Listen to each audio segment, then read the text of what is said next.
It started like any other late-night interview, with the usual applause, the host's signature grin, and a room filled with eager energy. But as Clint Eastwood stepped onto Jimmy Kimmel's stage, no one could have predicted how the evening would spiral. Clint, known for his strong opinions and no-nonsense demeanor, came in with the purpose. Jimmy, always light-hearted and poking fun, had no idea that tonight, he'd be walking a tightrope. The audience leaned in as the initial greetings were exchanged, unaware of the clash about to unfold. The tension wasn't immediately apparent, it crept in subtly. Jimmy cracked a joke referencing one of Clint's old films, expecting a chuckle. But Clint didn't smile. Instead, he responded with a cold, "You think this is a joke, Jimmy?" The room fell silent for a second, the mood shifting like a sudden cold breeze. Jimmy tried to steer things back, laughing nervously and offering a compliment instead, praising Eastwood's decades of work. But Clint wasn't biting.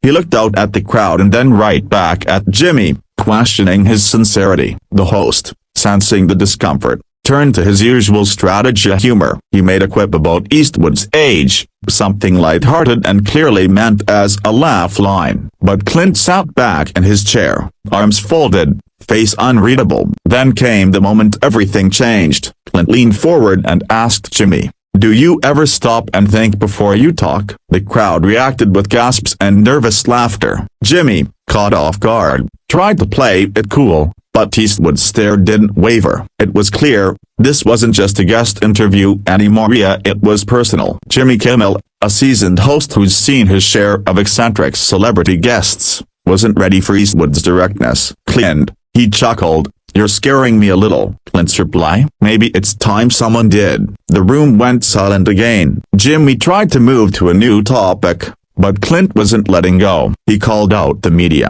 late-night hosts, and even the industry for mocking real people's struggles. It was intense. The audience was no longer laughing, they were stunned. Clint began talking about integrity in Hollywood, calling it a forgotten word. Jimmy tried again to redirect, asking about Clint's latest project. But Clint only smirked and said, "Not sure your audience is ready for truth, Jimmy." As the minutes ticked by, the conversation turned into a monologue. Clint Eastwood dominated the stage, turning the interview into a passionate speech about accountability, values, and respect. Jimmy barely got a word in. The producers backstage started to panic. This wasn't what they had expected. The show was live, and Clint was calling out everything from cancel culture to fake smiles in Hollywood. The audience didn't know whether to clap or stay quiet. Jimmy looked at the camera with a half smile, then to the crew, trying to regain control. "We're gonna take a quick break," he said, but Clint interrupted. "No break. Let the people hear this."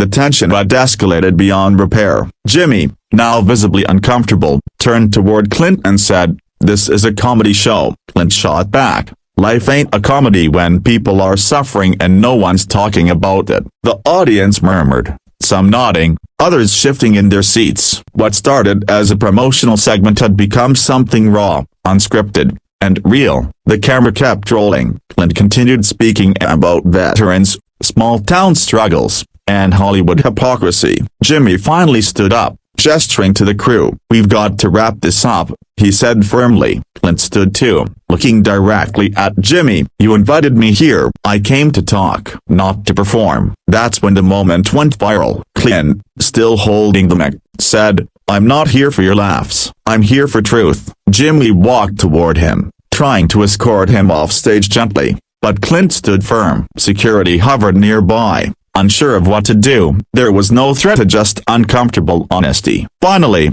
a producer whispered something to Jimmy. With a deep sigh, Jimmy turned to the camera and said, "We'll be right back." The screen faded to black. When the show returned, Clint was gone. No explanation, no statement, just Jimmy, sitting alone, trying to recover the energy in the room. By the next morning, social media was on fire. Clips of the confrontation flooded every platform. Eastwood destroys Kimmel. Realest moment on late-night TV. Opinions were divided. Some hailed Clint as a truth-teller, unafraid to speak out. Others felt he hijacked the show for a rant. Jimmy Kimmel's team released a short statement, thanking Eastwood for his appearance and saying, Sometimes the realest moments are the most uncomfortable. Clint, he stayed silent. No interviews, no tweets, just a quiet walk back into the world he came from. But everyone at TV history had been made. Producers from rival shows scrambled to respond. Some mocked the incident. Others secretly admired the courage it took to speak so boldly on live TV. Jimmy's ratings that week soared, not for the laughs,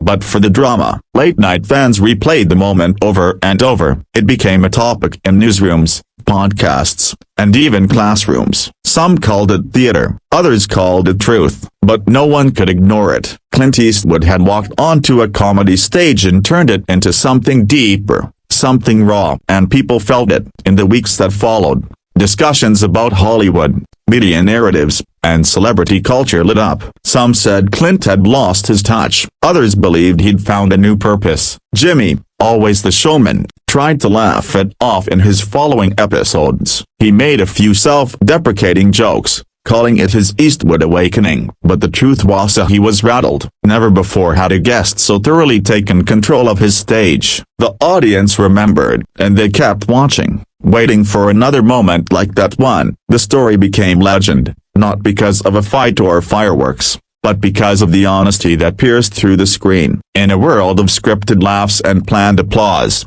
Clint Eastwood reminded everyone what it means to speak without fear. Whether people agreed or not didn't matter. He left a mark. Jimmy Kimmel, the king of punchlines, met a guest who wasn't there for games, and when Clint walked off that stage without waiting for applause or goodbye, it was clear. That night wasn't just TV, it was a moment. And moments like that, they don't get edited.